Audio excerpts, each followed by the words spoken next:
It all begins in the middle of a chaotic and fierce war on a frozen battlefield.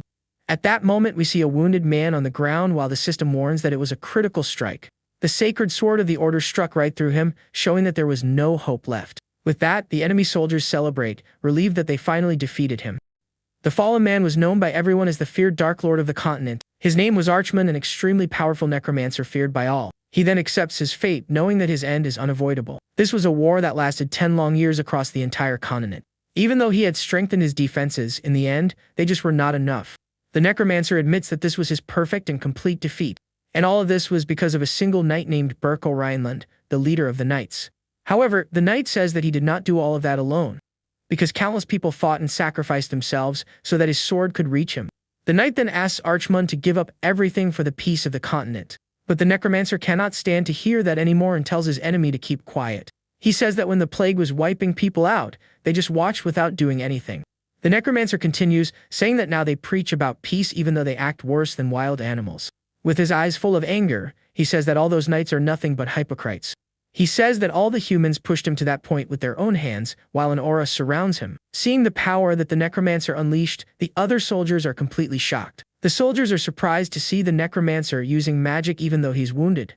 One of the knights says he is dangerous and they need to finish him off, but Berkel interrupts him. The leader of the knights reveals that 20 million people fell, and Archman turned them into his army. The necromancer then replies that he already knew that and that it was not absurd at all. He accuses Berkel of just wanting payback for the loss of the people in his hometown. Archman challenges him to say he is wrong, but the knight remains silent. Berkel finally says that there is only one reason for him to be there at that moment. He states with conviction that his fight is solely for the future of the children. With that answer, Archman's body freezes for a moment, leaving him confused.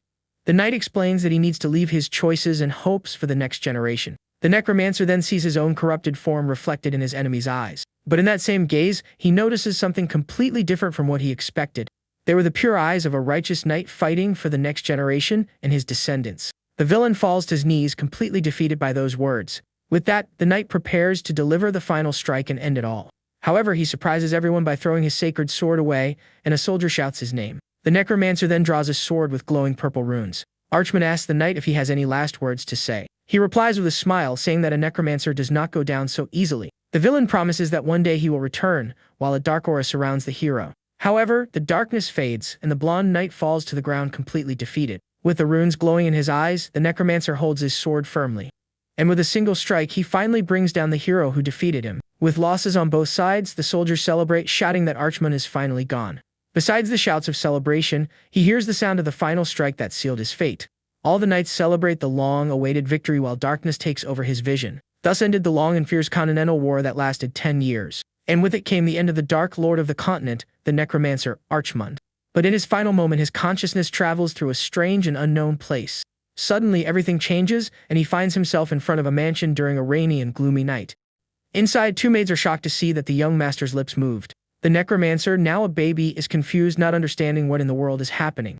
One of the maids approaches the crib and asks if young Master Klein slept well. Another maid shows him the portrait of the Duchess and says she is his new mother. She then encourages him to say mummy, but his body feels strangely stiff. The woman keeps insisting, and the baby tries to speak, but the words do not come out right. The maids get excited, thinking he is already learning to speak so early. However, the baby opens his eyes and begins to summon the dark guardians and soldiers. The little necromancer orders everyone to obey his command, leaving the maids scared. At that instant, a lightning bolt cuts through the sky, as if the world answered his dark call. And with his call, a huge storm forms over the mansion, with lightning tearing through the dark sky. Then 15 years pass, and now we see the same mansion on a sunny and peaceful day. Some maids watch someone from afar, completely amazed by what they are seeing. They are impressed by the face and hair of the young man standing there. The boy was so handsome that the women considered him a true masterpiece. This young man with white hair and a striking gaze was the necromancer Archman in his new life. The maids sighed over him, saying that young Master Klein looked perfect and stunning. However, the young man seemed completely indifferent to all the compliments he received. Suddenly, someone throws water at him from behind and says he finally found him. An older man shouts for the evil spirit to leave while continuing to throw water. This is Garrison Jerkin, a priest who found it strange that the boy had the same gaze as Archman. He notices that 3 people were already being influenced, and the purification was done in time. The completely soaked young man complains, saying it takes nerve to do that with a straight face. Garrison replies that Archman's soul is in his body, and that is why they need to purify the spirit. Klein tries to defend himself, but the priest interrupts him and throws more water, saying he saw Archman's face. At that moment, the boy wonders if the priest is actually completely out of his mind. He walks away grumbling and calling Garrison a maniac several times. The priest then orders his men to grab him and drag him away from there. While being dragged, he shouts, saying his name is Clean and not Archmund. Submerged in water, he thinks he did not expect this, as he was sure he met his end that day. He remembers suffering a critical blow, but when he opened his eyes, he was in the body of a baby. Because of that, at the age of 3, he was treated like a dark entity and locked in a monastery. It was in that place that he met the priest of the Holy Order who would torment him. The young man recalls the silhouette of that man appearing at the door for the first time. The priest called him Young Master Clean, and that was just the beginning of his hardships. His routine included extreme trials like Garrison's 24-hour prayer. There was also the freezing garlic bath that the priest prepared to purify him. And the worst was the fire show where he was tied to a burning cross. Under the name of a purification ritual, he had to endure all sorts of harsh punishments. Then, 5 years later, we see Clean sitting on the floor with a party hat, looking discouraged. His exclusive maid, Erin, prays for him to honor his lineage of heroes. The young master, however, gets extremely annoyed by the girl's prayers. In frustration, he pulls the hat off his head and throws it away forcefully. Erin gets sad and mentions that she made that hat with her own hands. He instantly regrets losing his temper and apologizes to the maid. But when he goes to pick up the object, Erin reveals that Priest Garrison was the one who made it. Hearing that, the young man's body freezes, completely paralyzed by shock. He looks at the hat with an expression of complete disgust and horror on his face. At that moment, Garrison appears, calmly calling for young Master Clean. The priest says he is thrilled that he wore the hat he knitted with so much care. The young man tears the hat apart with a smile and says he will never wear it again. Garrison shouts that Archman's spirit appeared, but the young man does not care about that. Right then, Commander Dunkel arrives and asks if the day's purification is over. He mentions that the rumor about the young master being Archman has been around for over 10 years, and that the order declared there were no abnormalities, while Clean covers the priest's mouth. Garrison immediately agrees with the commander and tosses the boy to the ground without thinking. Clean notices that the priest pretends not to hear him but obeys when a commander speaks. The man thinks the boy knows how to play politics and says he is already leaving. But before walking away, he stops and looks back with a serious expression, and adds that there is always a tiny chance of a what-if happening. With his message delivered, Priest Garrison finally turns around and starts to leave. Before walking out, he gives a heads up about the ritual on Friday, and a furious Clean tells him to get lost. The young master stands there angry while the other two just watch him. He then throws himself onto the sofa, completely frustrated and annoyed with the situation. Sitting there, he questions how that man can torment people and still be part of the clergy. His maid Erin offers him a towel and asks if he is not Archman anymore. The young man denies it instantly, saying no way and that he does not even want to hear that name again. But in his thoughts, he knows that if he admits it, the priest will torment him even more. Ever since he was reborn, his life has been watched closely because of that childhood rumor. He complains that he came back home but is stuck with the priest, and Erin says he has his reasons. The maid asks what an executioner is and if it would be someone of high rank in the order. The commander then prepares to answer the curious girl's question. He explains that this is a title given only to the strongest in the entire order, and that besides the Duke of the family, very few can face him because he is incredibly strong. Erin gets excited about the family's strength, and Dunkel asks if there are any other questions. At that, Clean grabs him and asks who is the strongest Duke in his entire family. The commander says that although the 7th Duke is amazing, the strongest would be the 1st. Then the young master interrupts him, disagreeing with the opinion about his father, the 7th. With a serious look, the white-haired boy states that the 1st is the strongest. The commander is left speechless by the boy's direct and unexpected answer. He understands, and Erin comments that the young master really likes the 1st Duke the most. The maid notes that he keeps looking at the portrait, but it does not seem to be out of admiration. Dunkel thinks no one would imagine it, since it has been 200 years since the founding.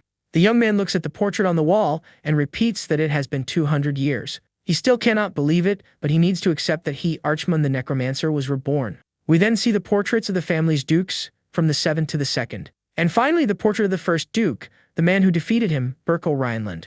He then realizes that he was reborn as a descendant of the man who took him down. He remembers his final moment, whispering the name of his greatest enemy, Berkel, and recalls the knight's words about the reason he went there to face him. The hero said he was there fighting solely for the future of all children. Suddenly, the young man wakes up startled in his bed after having that nightmare. Sitting up, he takes a deep breath, trying to calm down after waking up from the bad dream. The boy mutters that it was a terrible dream while recalling his past identity. He lost control in anger and almost destroyed the continent, but was stopped by the knight Berkel. Upon opening his eyes, 200 years had passed, and he was reborn as that man's descendant. With all his memories intact, he still cannot get used to his new hair. At that moment, Garrison's silhouette appears at the door, saying he heard him talking in his sleep. The priest asks with a smile if he was dreaming about his days as the feared necromancer. He needs to pretend it is not him and says he was just tired, but Erin hugs him from behind. The maid then shouts excitedly that she heard everything he said while he was sleeping. She imitates him talking about wiping out the continent, making the boy panic. Suddenly, the head butler Berkman arrives and announces that the fencing exhibition will begin shortly. Garrison then decides with a creepy aura that the purification sessions will be doubled.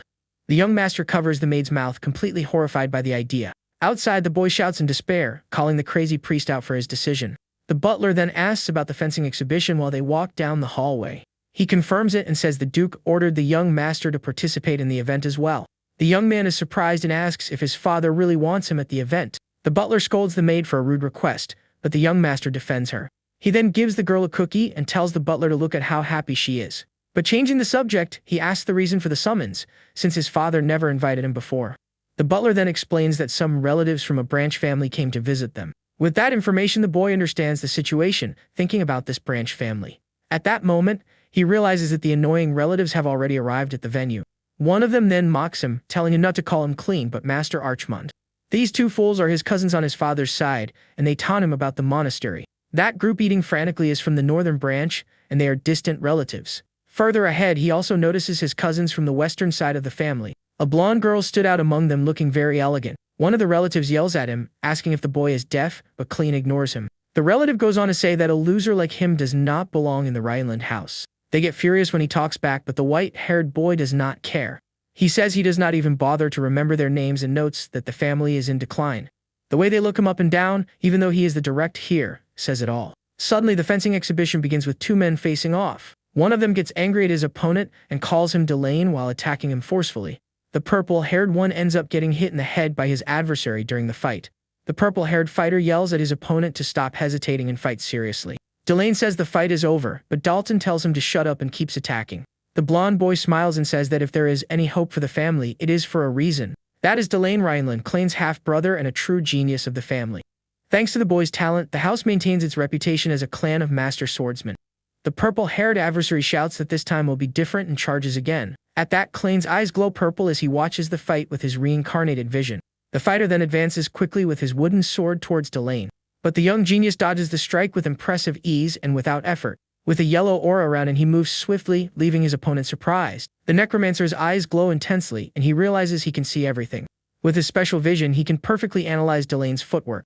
He also sees the exact timing when the blonde boy pushes off the ground. Frustrated, the purple-haired opponent insults him while preparing to attack once more. Clayne can also see the mana flow and the secret art of the Rhineland house. Delane then kicks his adversary's hand, making the wooden sword fly far away. With his opponent disarmed, the blonde young man declares that the match is finally over.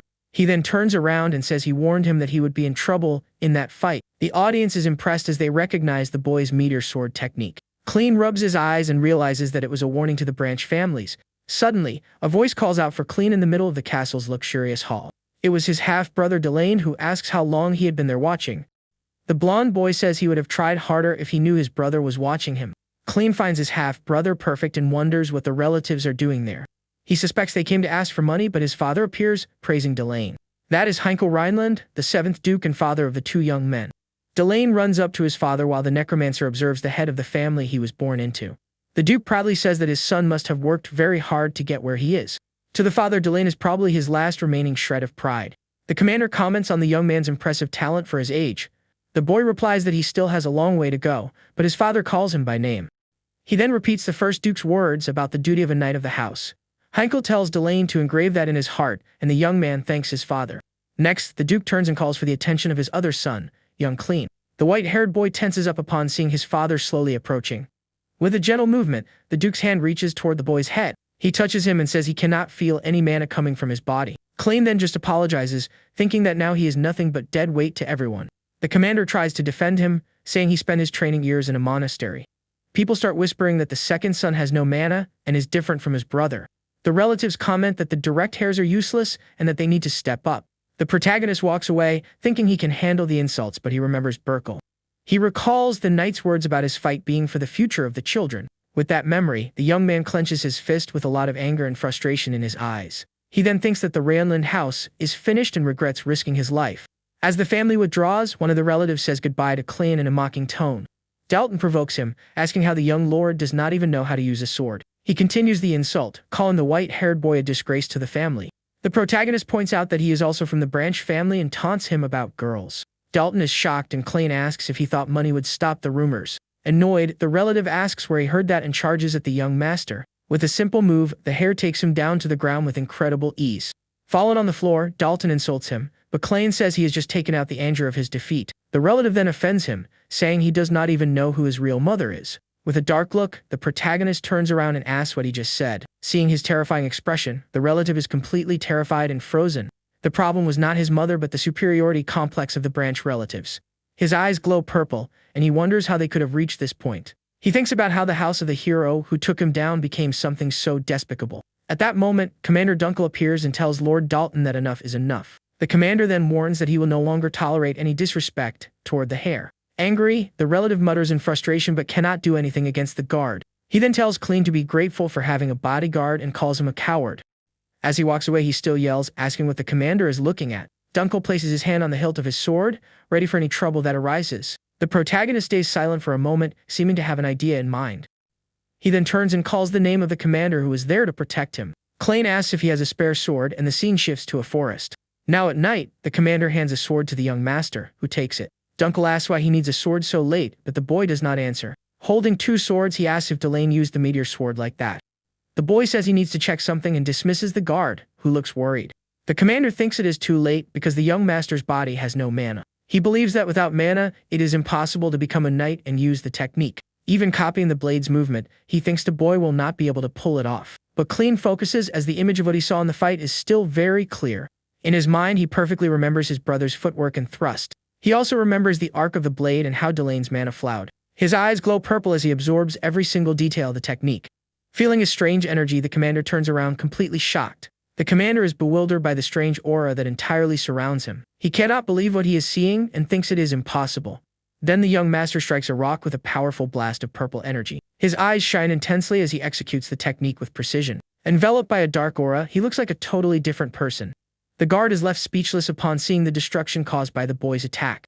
Stuttering, the commander can barely call out the young master's name. With a smile, he wonders if he really can use that ability. Maid Erin is shocked, wondering what on earth is happening to the young master. Beside her, Garrison also seems impressed by the boy's endurance underwater. We then see that they are performing another purification ritual with young Klain. The priest notes he can now last over a minute underwater, and Erin is surprised. He suggests doing the next one in an aquarium, and the hare finally surfaces to breathe. Klain complains that the ritual was longer, and Garrison laughs, saying he felt a sinister energy. While Erin offers him a towel, Commander Dunkel calls his name. The guard holds a letter and says that Dalton sent an invitation for him. The boy asks who that is, and Dunkel explains it is the relative who fought Delane. Klain remembers the fool and finds it weird that he wants to apologize out of nowhere. He takes the letter with a suspicious look to read what the relative wants. The invitation mentions a hunting competition, which leaves him intrigued. The former necromancer realizes this is just an excuse to drag him outside. Dunkel asks if he will go, and the young master says there is no reason to refuse. With a determined look, he mentions that besides he has another plan in mind. The boy reveals he has an ace up his sleeve while the camera focuses on a sword. In his mind, he goes over the swordsmanship he saw his half-brother use days ago. By doing that, he realized something very important about his new ability. He can perfectly copy any technique just by seeing it used a single time. Back in the present, the commander just watches him, unable to say a word. The commander agrees to prepare the carriage, and the boy keeps thinking about the hunting competition. At that point, Garrison offers to tag along, and Klain gets annoyed, asking what he is plotting. With a serious look, the hare says he had already warned him about that before. The priest then replies that, for some strange reason, on that specific day, he was feeling a very sinister energy as the carriage finally departs from the mansion. The vehicle's wheel shakes a lot, showing that the road is quite bumpy and uneven. Inside the carriage, Maid Erin feels really sick due to the constant movement. Garrison says he told her not to come and then offers his pillow to the girl. The young master explains that the forest terrain is tough for first-timers. The priest then suggests she try to sleep a little to feel better during the trip. He is moved by the kindness, but Klain tells him to give the pillow to the maid. Looking out the window, the white-haired boy stays deep in thought for the rest of the journey. He observes the lush green landscape and thinks that place has changed a lot over time. His mind takes him 200 years into the past, when there was only snow and fallen ones there. The boy is surprised that that frozen wasteland is now such a green place. He then remembers his enemy and confirms that all of this was indeed Burkle's doing. Suddenly the door opens and Commander Dunkel calls out for young Master Klain. He steps down and asks if that is Dalton's house while observing the massive mansion. The place was even more extravagant than the main mansion of the powerful Rhineland family. They finally arrive at their destination at the famous and luxurious Cornwall family estate. He thinks the competition is just for kids and they must have money to burn. At that moment, a voice calls his name, and the white-haired boy turns around. It was Dalton, approaching with hunting dogs and asking what he is staring at so much. The relative brags about the house and says he used the main family's money to build it. One of the dogs growls at the hare, baring its teeth and drooling from hunger. Clean notices the animals are starving and asks when the real hunt is going to start.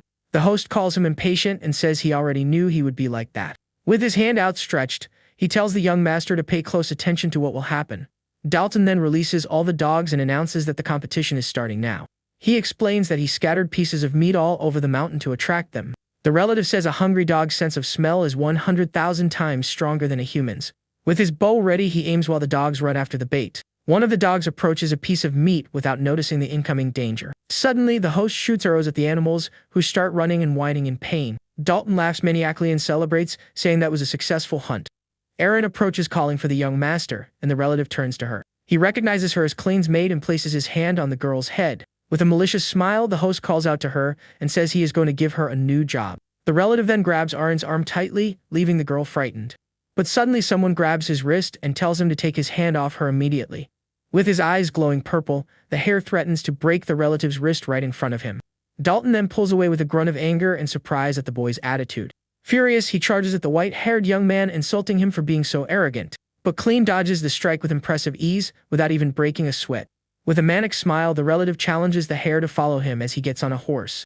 The former necromancer mounts another horse and tells Dunkel to stay with Aaron and not follow him.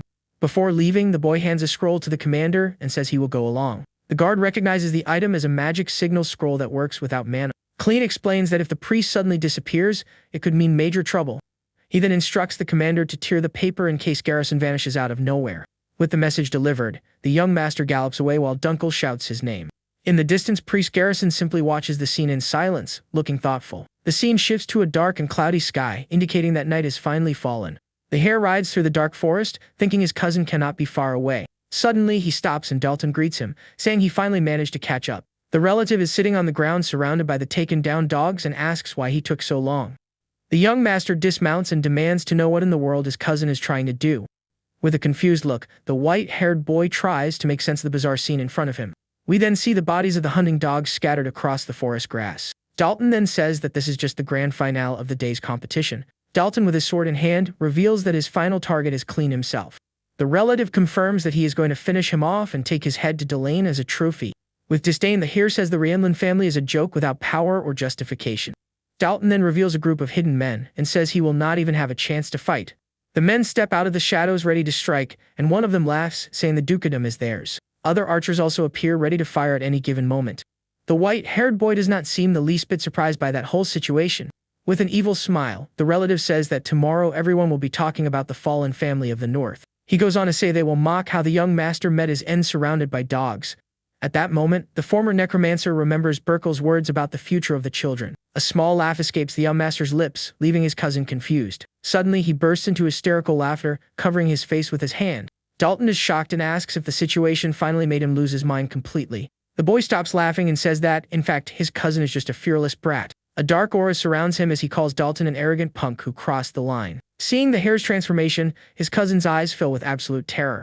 With glowing red eyes, he says the family was built on his downfall, and he is desecrating it. A powerful blue energy then begins to swirl around the young master. Dalton shouts in fear that this is magic, but he does not even have mana. Engulfed in flames, the hare reveals that this is not magic but dark energy. Dalton's men are terrified by the blue energy and wonder what that is. The relative is then shocked as he realizes what the hare meant by dark energy. With a smile, the young master summons the ancient dark spirits buried in time. He floats and orders everyone to rise and step into the light in his name. The energy transforms, and with a command, he orders the creatures to overwhelm everything. More and more bone warriors form from the darkness, ready to obey their master. Dalton yells that it is impossible while a terrible suspicion crosses his mind. He then screams the name Archman upon seeing the army of phantom soldiers surrounding his men. The former necromancer points and orders his creatures to take them all down without mercy. In his mind, he thought he had already forgotten that feeling after so much time. It had been 200 long, lonely years since his last battle. To him, they were endless days of waiting amidst a sea of darkness and bones. But he could still feel the echoes in the dark crying out for his return. They were the voices of the fallen, calling him and eagerly waiting for his command. That feeling in resonance was something he knew better than anyone. And all that nostalgia filled him completely, while the darkness wrapped around him. Back in the present, Dalton keeps screaming that this cannot be true. He shouts the name Archman once again in sheer desperation over the situation. With a victorious smile, the boy confirms that this was what they called him in the past. With his identity finally revealed, the night becomes increasingly dark and dangerous. At this, Dalton's men are shocked and wonder if Archman was not just a rumor. They look at the white-haired boy and ask what those skeletal creatures are. One of the skeletons with glowing red eyes lets out a scary and intimidating sound. The relative and his men stand in silence for a moment, trying to process what they just saw. Suddenly, they start laughing and mocking the creatures, calling them buckets of bones. The necromancer hears that and wonders if they really just called his soldiers trash. The cousin confirms it and brags about having already destroyed hundreds of skeletons on his missions. One of his men agrees and suggests taking a bone home as a souvenir later. Dalton then decides that first they are going to deal with those blocking their path. He orders the rest of his men to clear the way, and the archers get ready to shoot. The men prepare to load their ranged weapons against the army of the fallen. One of the mercenaries aims his crossbow precisely, ready to receive the attack command. The relative then finally gives the order for all his men to fire at the same time. With that, a rain of arrows flies through the sky toward the young master and his army. The arrows get closer and closer, seeming like they are about to hit the boy head-on, but the reflection in his eyes shows that the hare does not seem worried about the attack at all. In a matter of seconds, the arrows come dangerously close to the bone creatures. Dalton smiles smugly and says poor Clean must have turned into a pincushion. However, his smile fades when he realizes something completely unexpected has happened. The arrows were completely blocked by the shields of the skeletons protecting their master. With the arrows blocked, the boy watches his bone soldiers with a smile on his face. He thinks 200 years is a long time and that no one recognizes his skeletons anymore. Dalton's men are shocked to see the shields because they were not there before. The boy says they would only think that way if these were ordinary skeletons, and one of the men gets angry. With a smile, he finishes his thought, saying his skeletons are completely different. The cousin is left speechless by the young master's unexpected confidence. The former necromancer orders the first unit to break defensive formation while thinking of Burkle. He thinks he is going to crush the scoundrels who insulted the future his enemy protected. With a clenched fist, he promises to crush them with his own hands and then orders the charge. Quickly, the skeletons charge at an impressive speed toward the enemies. Dalton yells in shock, asking since when skeletons can run like that. The creatures leap into the air, letting out terrifying screams as they prepare to strike. The relative tells his men not to panic since they are just ordinary skeletons. But one of his men takes a direct hit from one of the skeletons with no chance to react. In just a few seconds, the undead start overwhelming the men, who cry out in pain. With chaos everywhere, Dalton is horrified and curses, unable to believe what he is seeing. He then yells for his men to hold the line, but Claim gives his troops another order. Suddenly, skeletons with crossbows appear in the trees, and the men look up in shock. More undead soldiers appear with their weapons aimed, ready to fire. Dalton's men panic seeing the weapons, and one of them yells for everyone to run. With a simple command, the young master gives the order for his soldiers to fire. Then a new rain of arrows flies at high speed toward the fleeing men. The mercenaries take a direct hit without any chance to escape the attack. We see the silhouettes of the men crying out in pain as they are pierced by the arrows. In the midst of the chaos, one of the skeletons attacks Dalton, while another man falls lifeless to the ground. Desperate, he thinks this makes no sense because these are not the skeletons he knows. Dalton yells for his men to drop the crossbows and switch to close combat. But no one listens and he screams in desperation, asking if they are hearing him. Suddenly, one of the skeletons grabs him from behind, catching him completely off guard. Angrily, he shakes the creature off and insults it while getting ready to strike with his sword. With a single precise strike, he finally manages to strike the head of the bone creature. He laughs and celebrates, saying he knew aiming for the head would be enough to win. But the headless skeleton attacks him with a powerful kick, throwing him far away. The cousin is confused because he was sure he had taken off the skeleton's head. With a smile, Clean reminds him that he already warned him his skeletons were different. We then see the skeleton's body getting back up even without its head attached. To everyone's shock, the creature simply picks its own head up off the ground. The former necromancer explains that this was the reason he swept across the continent in the past. Dalton is shocked to see the creature putting its head back on with its own hands. The creature roars and he explains that spirits with dark energy do not fall easily. At that moment, one of the henchmen panics, seeing that those creatures will not stop advancing, and asks what they are. Observing everything, the white-haired boy says 11 soldiers is his current limit because of his child body. With a smile on his face, the former necromancer gets ready to finish the job and asks if they want to keep fighting. Then the mercenaries tremble with fear, realizing they do not stand a chance against the boy's dark army. While the combat unfolds in the forest, a strange noise emerges from the trees, indicating something is approaching the area. Far away, we hear a laugh echoing near a luxurious fountain in the quiet silence of the night at the mansion. There, Priest Garrison tells the little maid some stories from when the young master lived isolated in the monastery. The girl is highly amused, picturing the funny situations while the scarred man watches her with a very calm look. The cleric then notes that she seems to like the protagonist quite a bit, and the girl confirms it with a lot of excitement on her face. With her cheeks full, little Erin states that she truly adores her master and starts listing all his good qualities. But while she says how amazing he is, we see young Klain telling the enemy to stop screaming during the massacre. At that moment, the maid says the boy is very kind-hearted, but in the forest, the men are fighting desperately to survive. The girl keeps talking about what a sweet person he is, while one of the skeletons slashes a mercenary with zero mercy. She mentions that the master even shares his cookies with her, but the scene cuts to the intense aftermath of the enemies falling on the ground. Smiling, the little girl claims he is the warmest person in the whole world while quietly finishing her snack. However, the hero's face is covered in the aftermath of battle, and his cold stare shows he feels no remorse for his actions. With that, another enemy soldier is taken down by the dark blades, letting out an unbearable cry of pain in the midst of the chaos. Dalton watches everything in shock, unable to believe his men are being defeated so humiliatingly and quickly. The cousin then mutters a heavy curse while trying to defend himself from a powerful attack coming from one of the bone creatures. He freezes upon noticing that, even after being hit, the monster stays standing and starts slowly regenerating its body. Right then, Dalton curses the bone creatures and says he will at least make sure they stop healing. He realizes the hare is the target and figures that if he can take him down, everything will finally be over. So the cousin charges through the battlefield, ignoring the fallen soldiers to reach his goal. Shouting Klain's name, the aggressor leaps with his blade ready to deliver a final strike to the protagonist. The villain warns that the games end there, because the summons vanish when the master is defeated. But at that instant, the sword comes down with full force toward the white-haired boy who just stands still. With that, the necromancer's eyes shine in an intense purple tone as he watches the enemy's movement. The boy says he can see the attack perfectly, and a powerful energy starts radiating from his body. Gripping his weapon tightly, he decides to use a technique he only saw one single time in the past. At that moment, he projects the image of his brother Delane and starts mimicking all his movements perfectly. The attacker realizes the boy is using the Ramlin family's secret art and is utterly shocked. With incredible speed, the hare executes the meteor sword technique and slices the air with extreme precision. Dalton then feels the impact of the blow and is left confused, not understanding how the young lord got so strong. Looking down with contempt, the protagonist warns that the real punishment is just beginning and that he will not have an easy end.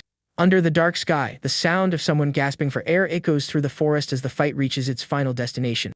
Seeing his cousin on the ground, the boy agrees that creations lose their power if the summoner is defeated. He recalls that the old archman met his end precisely because of that weakness in his final confrontation. A blue aura wraps around his hand as he reflects on how ironic and full of surprise his destiny is. The young man thinks that the power of his enemy's family was what allowed him to protect his essence.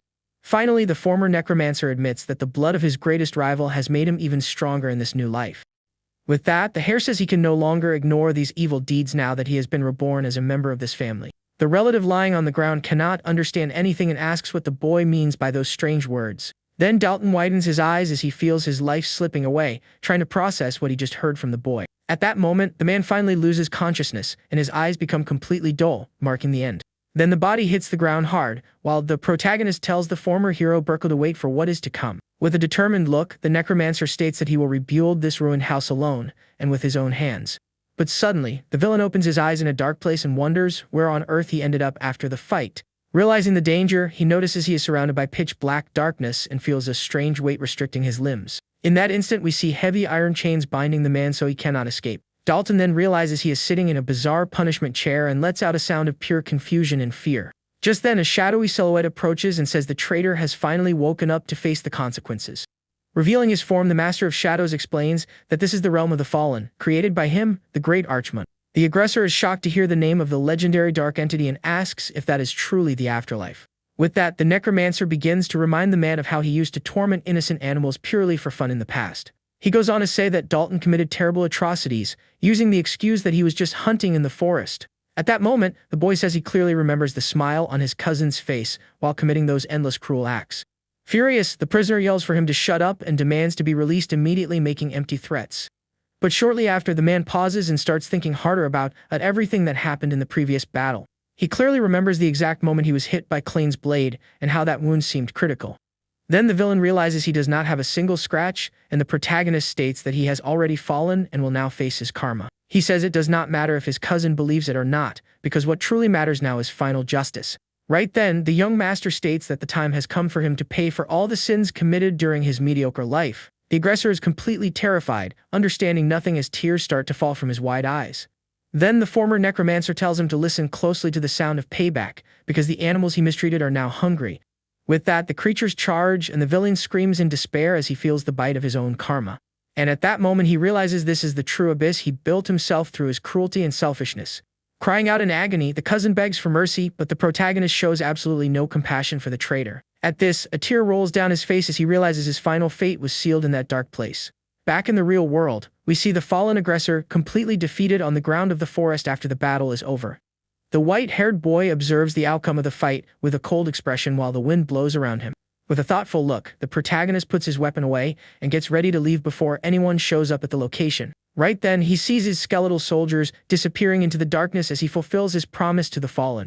With that, the necromancer says the request has been answered, and now he must reward the soul for helping in the battle. He then uses his power to break the curse binding that spirit, finally letting it rest in peace. At this, bright lights shine as the soul breaks free from its chains and vanishes into the forest night sky.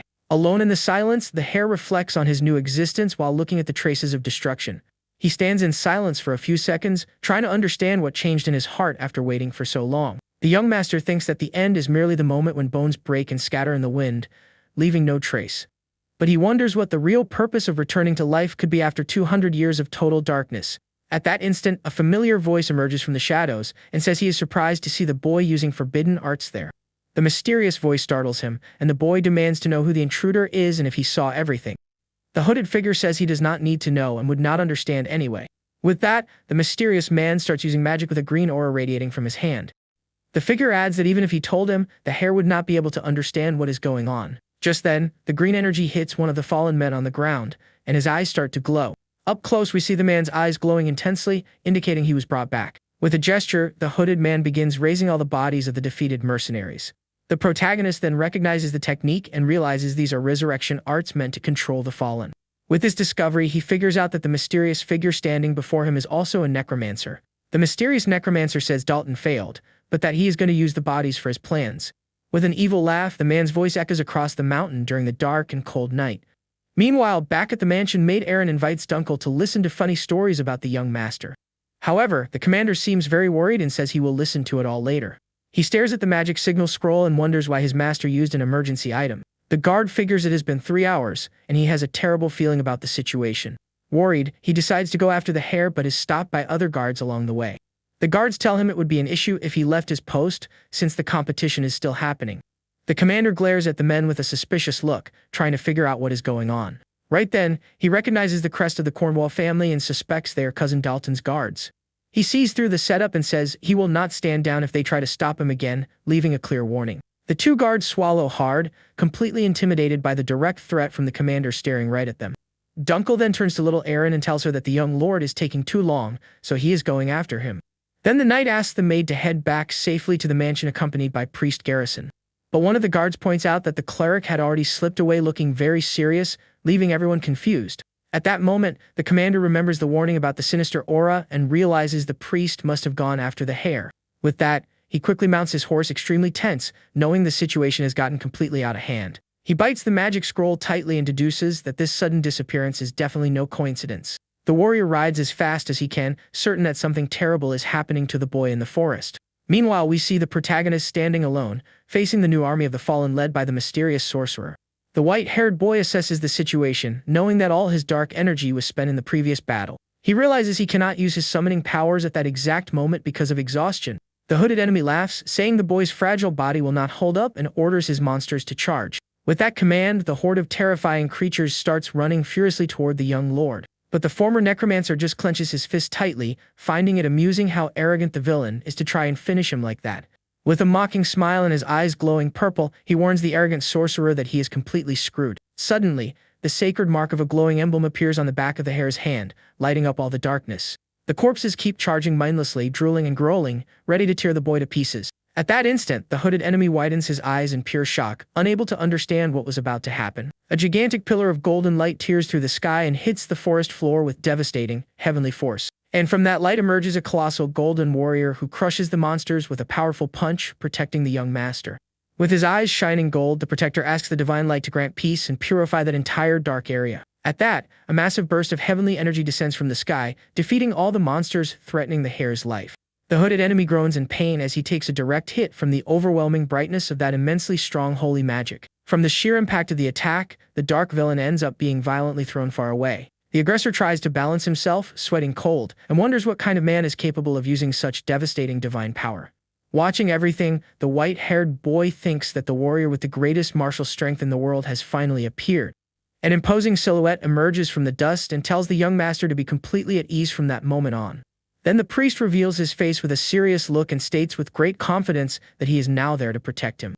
But the battle is not over yet, and the remaining corpses keep rushing blindly attack the duo in the forest. At that moment, the monsters leap with their swords toward the cleric and the protagonist, completely fearless of falling. One of the bizarre creatures lets out a very scary roar while trying to consume the scarred man with all its fury. However, the warrior lands a punch charged with holy light right in the monster's face, breaking it into tiny pieces.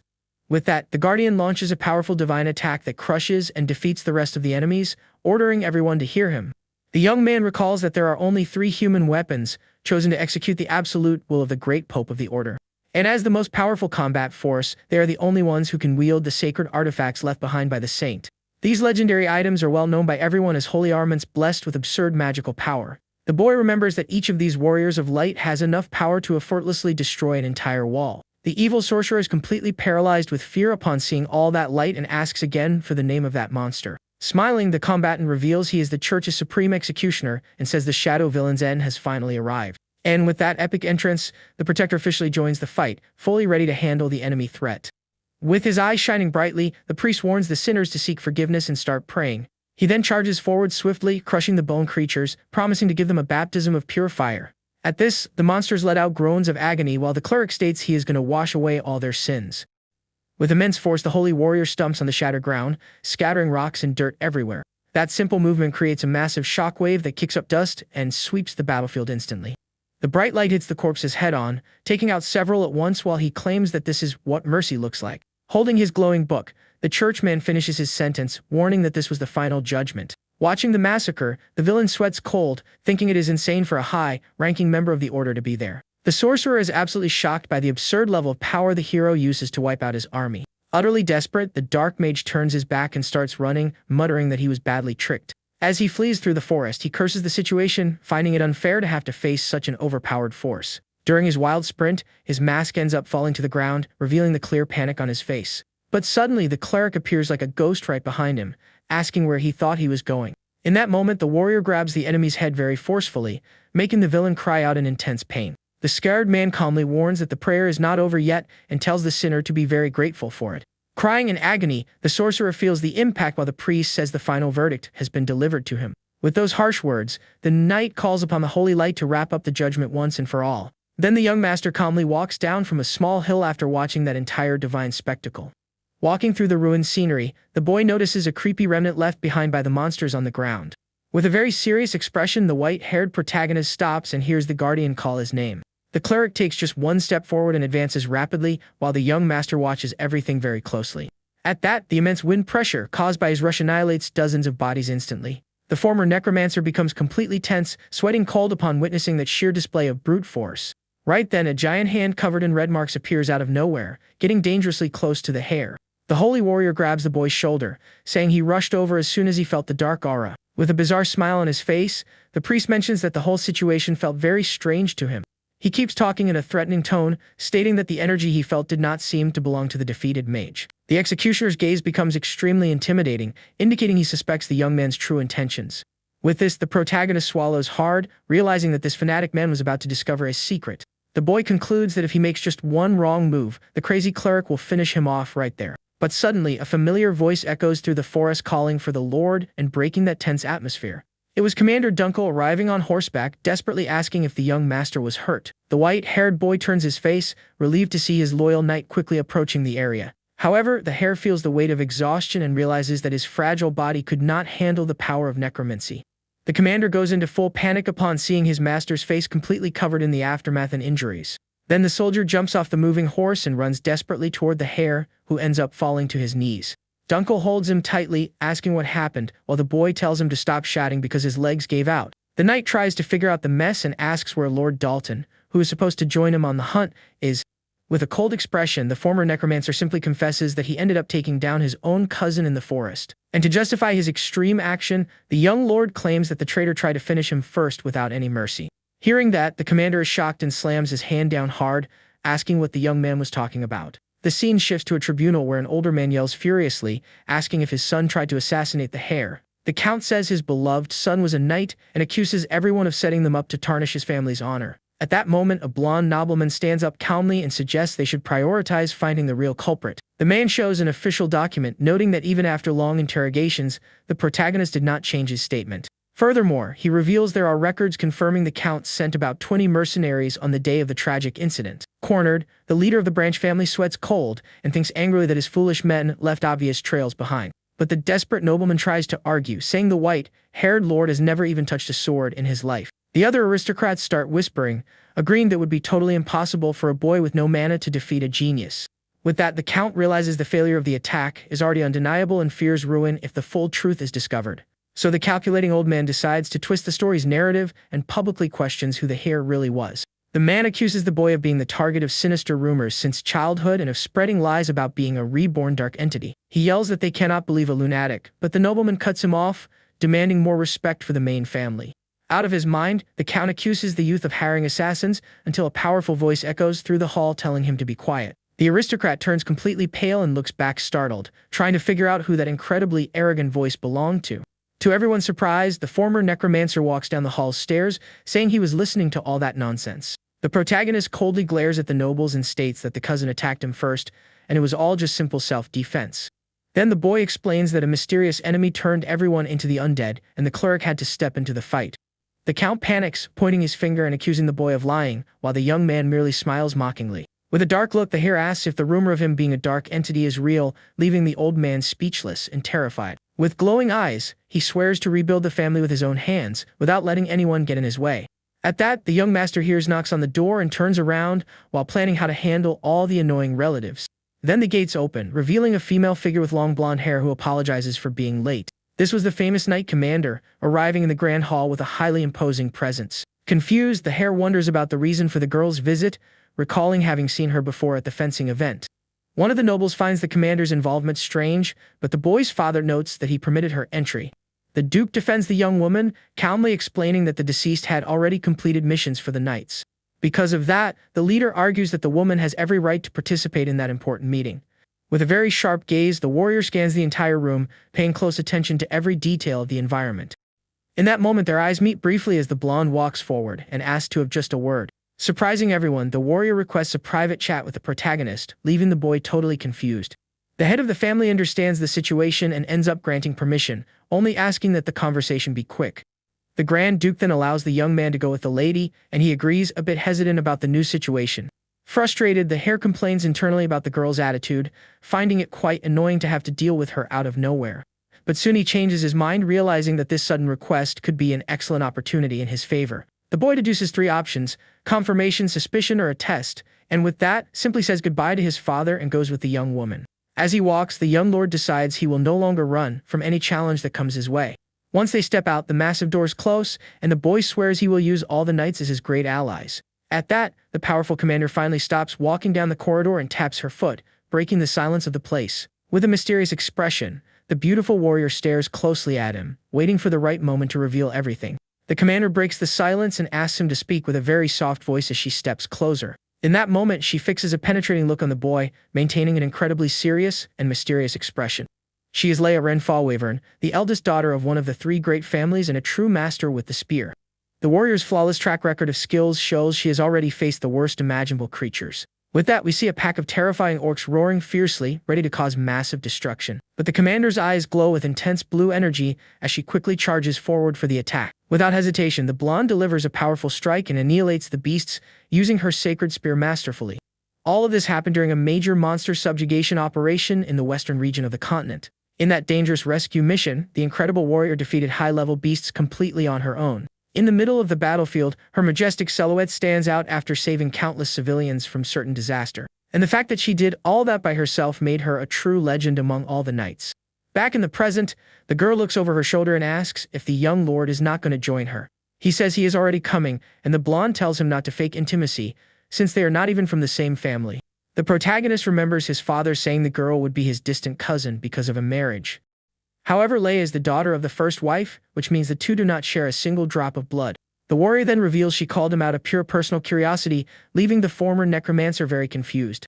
Suddenly, she steps in and corners him against the window, catching the boy off guard with a super fast move. At that instant, the commander raises her leg to block him and boldly asks if she can touch him. Cornered and sweating cold, the white-haired boy panics, wondering if that is actually real. Shocked by the unusual situation on the balcony, he questions what the girl means by touching him out of nowhere. At that, the commander breaks the silence and starts speaking with a very soft voice, getting closer and closer. Suddenly, she advances and corners him against the window, asking very boldly if she can touch him. Cornered and sweating cold, the white-haired boy panics, wondering if that is actually real. Totally shocked by the unusual situation on the balcony, he questions what the girl means by that out of nowhere. But the blonde just orders the youth to hold out his hand and quickly grabs him quite firmly by the wrist. She strokes his skin, noting that it is very soft and without a single scar, looking like the fragile hand of a baby. The hare is shocked by her action, thinking that experienced swordsmen might not even have visible calluses. At that moment, the woman presses specific points on his fingers, warning that tendons never lie about training. With this, the warrior brings her face closer to the boys and concludes with absolute certainty that he did not use any sword. Staring closely at the youth, she questions how someone with no marks on his hands survived and defeated 20 armed men. With a highly suspicious look, the commander brilliantly deduces that the young lord used some other kind of power. Frightened by the terrible discovery, the protagonist pushes the woman away in an act of pure desperation. He then steps back, playing it off, and asks if she is also going to accuse him of being a dark entity, finding the blonde very dangerous. But the knight maintains her firm posture, showing her eyes are not looking for answers, but for a true reaction. Realizing that silence would be his ruin, the young master decides to be even bolder and asks, what if he really is? To the boy's surprise, the warrior simply starts laughing in his face, completely dismissing the confession. With a beautiful mocking smile, the woman states it is impossible for a shorty like him to be that highly feared monster. At that, the former necromancer is left completely bewildered and speechless at being called a shorty in such a humiliating way. The poor guy widens his eyes, unable to believe that his grand demonic presence was reduced to that. Trembling with anger, the lord asks if she misspoke, but the blonde denies it, offering to repeat the insult right then. Tired, the boy wonders why he would let her do that, since his injuries prevent any rational thought. He then questions if this is some sort of bribe, but the warrior just turns her back and says it is already late. With that, the commander walks to the balcony and looks at the scenery outside, seeming quite deep in thought. With a serious look, the blonde concludes that the feared Lord of Darkness would never accept going through that kind of humiliation. Back in the Grand Hall, the guards finally announce the return of the young lord accompanied by the commander. The two then walk calmly across the tribunal carpet, drawing all the attention of the nobles present in the room. Sitting in his place, the boy admits he was complacent because he was just the second son who was locked up for 7 years. The hare notices the count's furious glare and concludes that no one there would believe his story of self-defense. At that moment, the Grand Duke breaks the silence and asks to know what the two talked about outside. But instead of answering, the white-haired boy takes a step forward and draws a sword, surprising the warrior. With a lot of force, he slams the massive blade into the tribunal floor, causing an impact that echoes throughout the room. The boy's sudden and aggressive attitude leaves all the aristocrats present completely shocked and confused. Even the head of the family widens his eyes, bewildered by the audacity of his own son in the middle of that trial. The count steps back, frightened by the tip of the weapon pointed at him, while the lord calls his name threateningly. The former necromancer declares he will prove the truth himself and tells the old man to stop stalling so they can settle it like men. With a highly confident look, the protagonist challenges the leader of the Branch family to a feared trial by combat. Hearing this, the desperate nobleman stutters, asking if the boy lost his mind proposing a duel like that. This is an ancient method of the North used when there is no consensus, where both sides fight with no weapon restrictions. Basically, the winner decides the verdict, and the count thinks the idea is absurd, but the youth claims he has plenty of reasons. The hare accuses the old man of trying to frame him even with evidence of his son's betrayal, and of insulting his mother on top of that. Gripping his sword tightly, the hare tells the count to make a decision already, because everyone's patience there was at its limit. The leader of the Branch family swallows hard, while the other nobles start murmuring, excited about that ancient duel.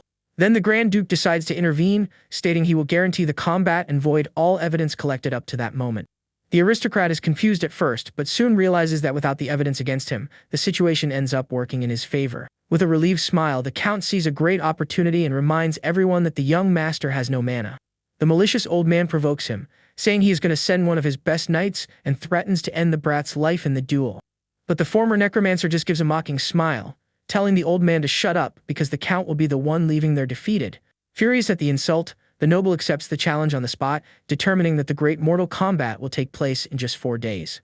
The white-haired protagonist keeps his calm gaze while thinking about using this event to send a message to everyone. We see the grand castle from the outside as he promised to destroy the traitors and restore all the prestige of his beloved family. But soon after, the scene cuts to the inside of the mansion, where we hear someone screaming, totally outraged by all that madness. His blonde half-brother stares at him in absolute shock, asking if the hare lost his head by accepting a mortal combat. The talented Delane warns that he could meet his end, while the boy just sighs bored, saying he has heard that several times already. The white-haired youth explains that his father already gave permission, leaving the blonde boy even more indignant at the disregard. The skilled swordsman then suggests fighting in his master's place as a representative, but the protagonist refuses immediately. The hare reminds his half-brother that the main family only rules the north because they have the Duke and his brilliant blonde successor. The boy says it makes no sense for the true genius to risk his own life in a fight like that, telling him to come to his senses. The former Dark Lord explains that if he fought, it would give the traitors a great legal chance to eliminate the successor to the dukedom. With a determined look, he admits he understands his brother's frustration but points out that he needs to do this to change his reputation. Sitting with his arms crossed, the boy states he has no reason to back down from the fight, as he is going to handle all of that on his own. The talented swordsman remembers when his younger brother was born, running fast to get a close look at him. Then the scene focuses on the small, fragile hand of the baby lying in the crib, bathed in a very comforting light. With a look full of innocence, the young genius admits he thought he was seeing a true angel for the first time. Delane says he does not care that they are half-brothers, because he waited 7 long years for his relative's return.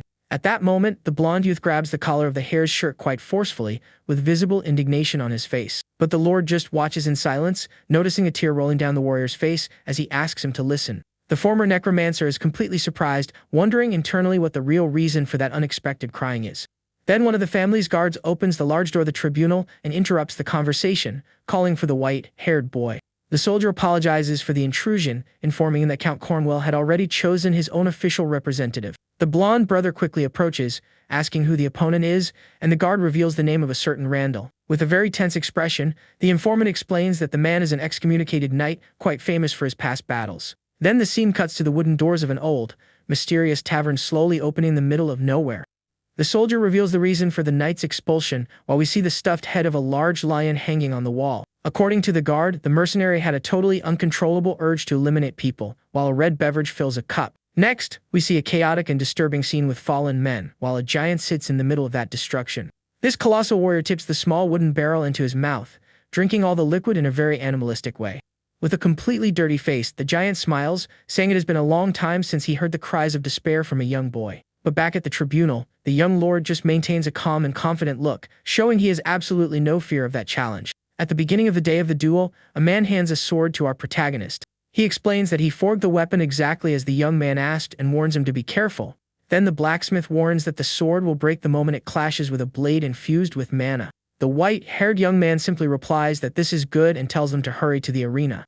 Already at the combat site, Klain gets ready with his new sword in hand and a confident look. The crowd in the stands shouts his name and is surprised to see that he actually showed up to fight. Sitting in his place of honor, the Count sneers, mocking the idea that the hare actually came in person. He then asks the Duke if everything is alright with the situation and brags about his imperial champion. The nobleman even suggests that it is not too late to send the talented Delane to fight instead of his brother. But the protagonist simply ignores the conversation and asks where his opponent is. Looking to the side, the young man wonders if his opponent has not yet come out for the match. Suddenly, a huge shadow appears and a gigantic man jumps into the arena. With incredible strength, the figure climbs the arena wall and prepares for the clash. This brute is Randall, the champion of Cornwell, and he asks if the boy is Lord Klain. The heir of the main family comments that his opponent seems to be much younger than he thought. Randall smiles and says his arms are thin, wondering what sound he will make when he is defeated. But before the giant could grab him, the young man steps back with surprising speed. The relatives in the audience are shocked and wonder what that was, and if he just ran backward. The Count then gets annoyed and asks the Duke if he can really handle this duel acting like that. Seeing the boy's action, the giant smiles and says the young man seems to be completely terrified. The young man looks away and says it is nothing like that, while thinking he just got startled for nothing. He remembers when the priest grabbed him and admits he cowered for a second without realizing it. In the stands, the blonde commander watches the arena, while the young man scolds the priest in his thoughts. The girl continues with a thoughtful look, seeming to analyze every movement of the duel. A subordinate suggests they go back, but the commander says she does not care about that woman. She then thinks to herself that if the boy wins the duel, she will give him a special treat. Back in the arena, the hare faces his opponent and says he needs to confirm something. With a red face, he covers his mouth and makes up an excuse, saying he had a stiff neck.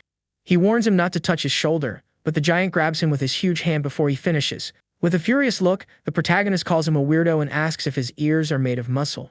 He continues the insult, saying that is why the Empire abandoned him, and the brute gets angry. With a scary smile, the giant says that is excellent because the worse his mouth is, the more he will have to yell later, and then he throws a powerful punch at the young man. At the last second, the young man presses a small button on his jacket, making a clicking sound. The giant's punch hits the ground with devastating force, breaking the entire arena. A huge cloud of dust rises from the impact, completely covering the battlefield. In the middle of the smoke, Randall seems confused and wonders where his opponent went. He then looks at his hand and realizes he is only holding the remains of the boy's clothes. In the stands, the relatives gasp in shock at the power of the strike, and one of them points at something. The audience then realizes that Lord Clean has disappeared from the arena, leaving the giant alone. The protagonist lands softly on the other side of the arena after escaping the attack. He faces his opponent, now without his jacket and with his sword in hand, ready for the fight. The young man takes a deep breath and thinks his enemy has a terrible temper and that the clash will be difficult. He knows that if he gets hit by that massive body, he will go flying, and he hates to admit it. In the audience, his half-brother Delane is worried, because he believes he cannot beat a monster like that. With an apprehensive look, the blonde young man thinks Clean is just walking to his own downfall. Remembering the conversation, Delane clenches his fist and agrees that the family's destiny is on the line. Back to the fight, the giant attacks again with a powerful strike that cracks the arena floor. But the protagonist swiftly dodges the giant's punch, which narrowly misses him. With his eyes glowing purple, the hare prepares a counterattack with his sword. The glowing blade then moves toward the giant's face with incredible speed. The brute takes a direct hit from the attack and is sent spinning through the air by the force of the strike. However, the tip of the sword breaks upon hitting his opponent's tough skin. After the attack, the young man lands and slides backward, creating a trail of destruction on the ground. Recovering quickly, the giant throws another devastating punch at his opponent. The young man blocks the punch with his broken sword, which now glows brightly in a golden tone. With a furious look, Randall taunts him, asking why he does not use his necromancy. The giant then shouts the name Archman while the young man struggles to hold back the attack. Suddenly, the brute's eyes widen in shock as he notices something unexpected. With a slight smile, the protagonist closes his eyes, and the scene slowly darkens. In a memory flash, he gets annoyed and thinks about using necromancy to take everyone down at once. The giant then stands completely shocked by what he just witnessed in the middle of the arena. With a powerful leap, Randall backs away from the boy, fearing the power he just felt. In the audience, everyone wonders if the brute dodged and finds it impossible that he is holding back. Breaking into a cold sweat, the champion wonders what that was, since there was nothing there. Suddenly, he feels a sinister aura and has a vision of Archman's fearsome dark figure. The count in the stands does not understand and wonders why his champion is acting that way. By his side, the Duke watches the clash with a serious look, paying attention to every detail of the duel. The protagonist then tells his opponent not to worry, because he will not use necromancy. With a smile, he declares that he is a Rhineland, that this is a place to prove oneself with the sword. The Duke and his son Delane are completely surprised by the young hare's words.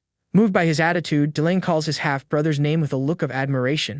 The crowd goes wild and starts chanting Lord Clean's name in support of the young man. The Count is furious with the turn of events and cannot believe what he is seeing happen. Randall convinces himself that it was all a bluff and that the boy is not a real threat. He thinks it was just a coincidence because he is superior in strength and endurance. Furthermore, the brute remembers that the boy has no mana and unleashes a red aura. He explains that the strength of Imperial swordsmanship is not based on mana, but on pushing the senses to the limit. Focusing on his breathing muscles and blood flow, he increases his power in a frightening way. With this, he charges forward with explosive power and shouts for the Rhineland hare to face his defeat. The giant attacks with a red strike, and the protagonist jumps into the air to dodge the attack. With his eyes glowing purple, the hare says he can see his opponent's technique and mana. Randall continues his relentless attack and unleashes a series of furious strikes against the boy. But the white-haired young man manages to dodge all of them, seeing the exact arc of every movement. Furious at the boy's agility, the brute calls him a fly and prepares a new attack. He then shouts for his opponent to face his downfall and launches a full force strike. The impact hits the arena floor and causes great destruction on the battlefield. With that, a massive cloud of dust rises and covers the entire view of the clash. In the middle of the smoke, the giant looks for his opponent, who has completely disappeared from sight. He then wonders if the boy vanished and if he managed to read the entire path of his sword. Suddenly, Klain appears in the air right behind Randall and prepares for a counterattack. With a smile, he warns him that with a body that size, his back is left exposed. Next, the hare hits the giant with a powerful strike, and a purple aura surrounds him. In the audience, the relatives are shocked and wonder what technique he just used. Delane cannot believe what he is seeing and wonders if that was really the legendary meteor sword. By his side, the Duke is also completely shocked by his son's skill. On the arena floor, the brute cries out, feeling the impact of the devastating attack. The Duke thinks that makes no sense as the boy has no mana to use that technique. The blonde commander's subordinate asks her in shock if she managed to see what happened. With a red face, the girl is left speechless and completely surprised by the young man. In a memory, the Duke reveals that in a normal situation, he would have intervened in the conflict himself. Commander Domo questions him, but the father says he knows he cannot act on personal feelings. The guard then argues that Klein has no chance against an Imperial Knight and asks why he allowed the duel. With a sad look, the Duke explains that his son stood up to defend the honor of his late mother. He regrets not being able to save him from the monastery and wonders what right he had to stop him. With that, the father concludes that in the end, he cannot protect his son or his family and clasp his hands. But the commander comforts him, telling him not to worry because young Master Klein is different. With a confident look, Dylan states that the boy does not enter battles he knows he will lose. Back in the arena, we see the confirmation of his words as the hair lands a direct hit on the giant. In the audience, the Duke's eyes widen, completely shocked to see his son's power. Then an explanation about the Reinland family's swordsmanship appears, showing a sword of ice. Imperial swordsmanship is like the predation of a lion hunting its prey with full force and no mercy. It is based on overwhelming the opponent by releasing all mana at once for a crushing attack. In contrast, Northern swordsmanship is more restrained, like rabbits observing before taking action. The Northern family needed endurance to survive the freezing fields, and because of that, they saved their energy. Their technique is temperance, like an eagle waiting for the perfect moment to strike. They attack the opponent's openings using the least amount of mana possible for maximum efficiency. That is the essence of Reinland's swordsmanship: maximum efficiency with minimal power consumption. With a smile, the protagonist explains that this is how someone without mana can use his family's techniques. He then taunts the giant, saying he might lack power, but is more than enough to defeat him.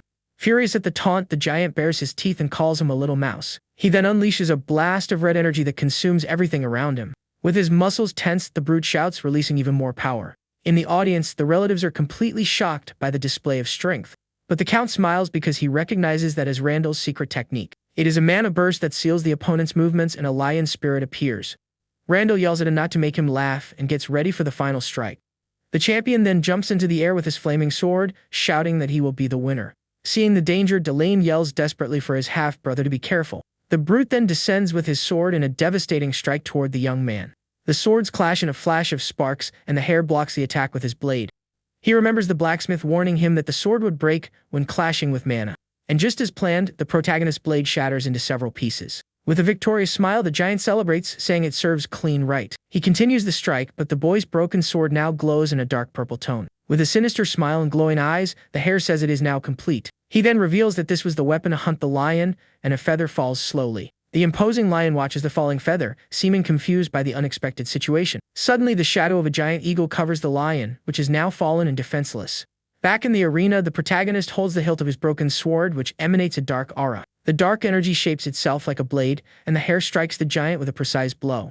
With the impact, Randall's hand is hit, and he drops his sword, which falls to the arena floor. Seeing the result, the Duke stands up and, with a firm voice, declares that it is enough. The relatives are shocked by the outcome, and one of them announces that the duel is finally over. Commander Dunn reflects that Reinland's swordsmanship can be done with little mana but requires experience. With that, he thinks the boy executed everything perfectly, from his footwork to his sword play, and that he broke the sword on purpose so he could attack from close range, which leads to one conclusion. That was the young master's perfect victory, and Randall cries out, holding his arm. The giant writhes on the ground, and the medics rush to the arena to tend to his injury. The healers use magic to treat the brute while the protagonist watches the scene. With a dark curiosity, the young man asks if the giant's arm can be reattached. One of the medics explains that it cannot, and that he will need healing magic and an artificial arm. The Duke then approaches, and the hare thinks that healing magic has not advanced at all in 200 years. His father then asks him if he feels nothing seeing a member injured like that. The young man remembers that he is no longer Archmund and needs to act differently now. He then scratches his head and pretends to be scared of the scene to hide his coldness. Count Kamal freaks out and cannot believe Randall lost after all the money he spent. The Duke then confronts him and demands that he admit his fault, but the nobleman refuses to accept it. Beside himself, the Count yells that he lost his son and his knight and cannot accept defeat. But before he can continue, his head is struck, and he is abruptly silenced. With a cold look and glowing eyes, the protagonist uses his voice to control Delkin Conwell. The nobleman then starts to feel unwell, as if an invisible force is suffocating him. He is completely shocked and does not understand what is happening to his body. Suddenly, the Count falls to his knees, and the young man says that as the winner, he has an order to give. He then commands the nobleman to confess his wrongdoings and kneel before the Master of the North. A purple aura surrounds him, and the hare tells him to beg for mercy and repent. The dark energy then intensifies, forcing the Count to confront his actions in a terrifying way. He then has a vision of Archmund's dark figure and panics at what he sees. Sweating cold, the nobleman is completely paralyzed by fear and the pressure of that aura. Unable to bear the terror, he lets out a scream of pure despair in front of everyone. Completely defeated, the Count bows before the boy and admits he was wrong. That was the voice of the fallen, a necromancer technique used to summon the souls of those who are gone. It is an ability that disturbs the soul and induces extreme terror in the living, and the nobleman apologizes. Crying, he confesses to having insulted the young master's mother and begs for forgiveness. In the audience, the other nobles are shocked and cannot believe a pillar of the family crumbled like that. With the hilt of his sword in hand, the protagonist says that everything starts from that moment. He then raises his weapon and asks everyone present to listen carefully. With a determined look, he declares himself the challenger and the rightful winner of that combat. The young man proudly says he is the son of Grand Duchess Claire Ledalicis, and also the second son of the strongest knight in the north, the great Heinkel Reinland. He then finishes his speech by proudly declaring his name, Clean Reinland. The scene then shifts to a dark place where a mysterious figure enters a grand hall. Inside, priest Garrison prays, asking the god of light to watch over them even on dangerous paths. An angel statue is illuminated while the cleric's prayer echoes through the hall of the sacred order. Suddenly, Cardinal Mirok appears and calls his name, and the man responds promptly. Mirok notices his gloomy voice and asks what happened, and the priest reports the necromancer's attack. But the cardinal reassures him, saying not to worry because it was all part of their plan. He reveals that the necromancer was sent in cooperation with the empire to instill fear in the people. With that, Mirok explains that the terrified people would seek the sacred order for protection. The religious leader says they could revive the order with a few sacrifices, showing his cruelty. But at that moment, Garrison grabs the cardinal's neck with fury, abruptly interrupting him. With a furious look, he accuses him of lowering himself to political games and deals with heretics.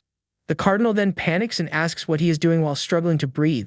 With his eyes wide in terror, he tries to ask for help, but his voice will not come out. A sound echoes, and the angel statue appears with its face covered by the result of the act. Garrison then takes down the corrupt cardinal, leaving his defeated body on the hall floor. He tosses the body aside and asks the thin air if the person feels better now. Suddenly, a new figure appears and says he has not changed at all, having eliminated more clerics than the necromancers. This man is Palamon L., the Archbishop of the Sacred Order, and he seems to know everything. With a hateful look, Garrison glares at him and asks if all of that was his doing. The Archbishop denies it and says he only authorized the plan and brought important information. With a quick movement, he tosses what is left of the necromancer toward Garrison.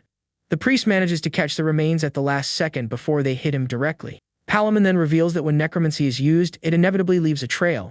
He shows a cross-shaped vial and explains that it contains the traces of the necromancer's magic. With that, the Archbishop reveals there are two types of necromancy, one that raises the fallen and one that manipulates souls.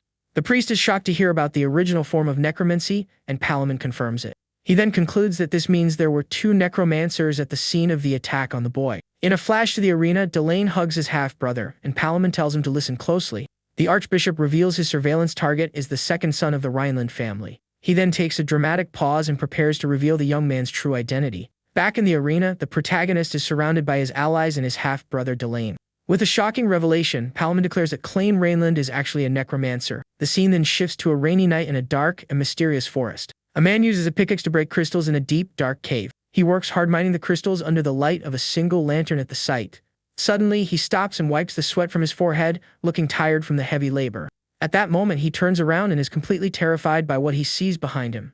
A scream of terror echoes through the forest as the camera pulls back, revealing the immensity of the place. Back at the mansion, the maid Erin eats a piece of bread while thinking the situation is a disaster. The girl shows a doll with her master's face that she made herself while thinking about him. The maid then bursts into laughter, and the protagonist finds her very similar to himself. 1 week has passed since the combat, and the hare remembers his victory against the champion.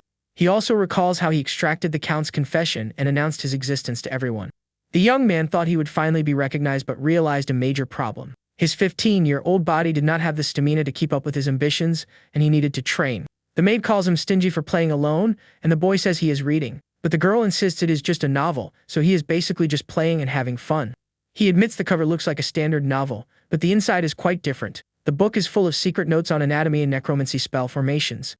With his current body, he can only summon 11 skeletons and needs to research more to increase his power. But his biggest problem is the priest, who is always ready to wipe out any trace of a necromancer. Suddenly, his father calls him and says he has received reports of strange sightings at the mine. The Duke shows a drawing of creatures that are commonly called the undead. Seeing the opportunity, the young man offers to go to the mine and says real combat is the best research. His father worries about the reports of victims, but the boy reassures him. He says it will not be a problem since his father already acknowledges him and that this is a great opportunity. At that moment, Commander Dunlop appears and says the Duke ordered him to accompany him on the mission.